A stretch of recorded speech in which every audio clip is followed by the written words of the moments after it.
week on New Release Tuesday, we have a little bit of historical fiction, a little bit of real life, a little bit of sci-fi dystopian, and a whole lot of paranormal.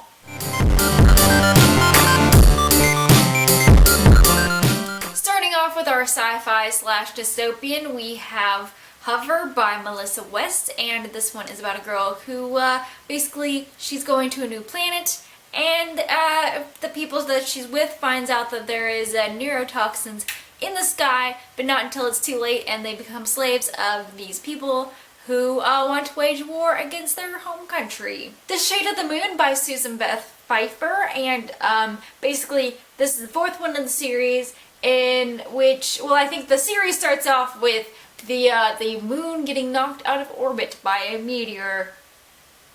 Not a good way to start your day. False Sight by Dan Crocos, and this is the second book in the False Memory series. And one word, clones. Dancer, Daughter, Traitor, Spy by Elizabeth Kime, and this is set in the Soviet Union. It's like historical fiction-y, kind of spy, thriller, and a hint of paranormal. The Deepest Night by Saha Abi, and this is the second book in the series, and basically it's set in Victorian England, a lot of romance and whatnot. It's said to be great for fans of Le Bray. And now on to the paranormal. We start off with Stalked by Death by Kelly Hashway, and basically you got paranormal, and you got, you know, your mythology and a bit of drama. Get at me. Between the Devil and the Deep Blue Sea by April Genevieve Tukolki, I believe that's pronounced correctly. Basically one of these books that I've been hearing about since forever. I thought it already had been out. That's how much I had heard about this book, and it sounds completely awesome. And basically it's about this girl who lives on the seaside in this old estate house, and this guy moves in her neighborhood-ish. And basically, she starts hanging out with him, falling in love with him, and the question arises, is he the devil? Demonosity by Amanda Ashby, and this sounds really awesome. It's about this well, basically it starts off with like this popular girl being, you know, with the demons, no, spirits. There is a spirit that decides to reside in her, and the only person who can help her, or well, the only person who is like, I'm gonna save the day, is this quirky girl named Cassidy. And she's this lovely, quirky personality, and definitely thinking this is for fans of Buffy. Winds of Salem by Melissa De La Cruz, and this is the third book in the Beauchamp Family series. And in this one, Freya gets sent back into the times of the Salem witch trials. Not a good way to start your day. The Fallen Five Armageddon by Thomas E.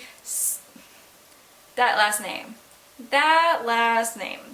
Basically it's about this guy named Aaron and his fellow Nephilim, and they have to keep Satan at bay. Keep Satan from, you know, incurring his wrath on the world.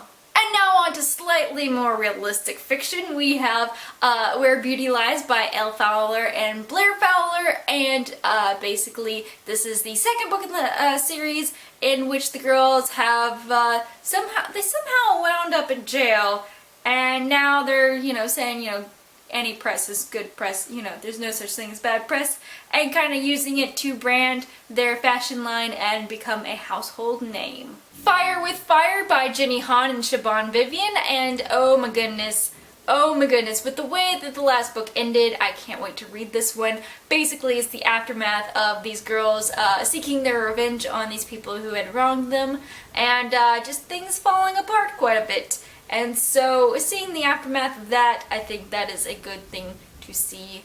Yes, I can't wait to read this one. And then we have Forgive Me, Leonard Peacock by Matthew Quick, who's the author of Silver Linings Playbook, and seems to like to do things on mental illness and things like that. This is about a guy named Leonard Peacock who on his birthday decides to take a gun to school to kill his best friend and then kill himself, but before that he decides that he needs to say goodbye to 4 very important people in his life.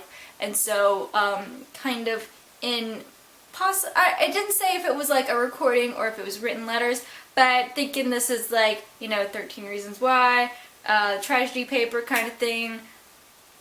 if you like that kind of stuff, I think this is an important book. So if you're not triggered by school shooting kind of things, definitely check it out. And last but not least, we have horror, which this one's more like zombie apocalypse kind of thing, and it's Fire and Ash by Jonathan Mayberry?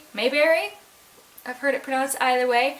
Basically, a zombie apocalypse, and these people are still running from them zombies. I believe this is the fourth book in the series, yes. So, is it the end, or just the beginning? Only time will tell. So there you have it, ladies and gentlemen. Those are the books that came out this week that have to do with young adult fiction. Hope you check some of these out. Oh my goodness, so many good books. So many good books. I've been approached several times over the past couple weeks by people who were like, oh my gosh, because of you, I have to go buy books on Tuesday. And I'm like, then I am doing my job correctly. Yes. So I hope you all have a great week, and let me know below if you are planning on buying any of these. If you pre-ordered any of these, let me know. I want to know. Please tell me. I thrive on these comments.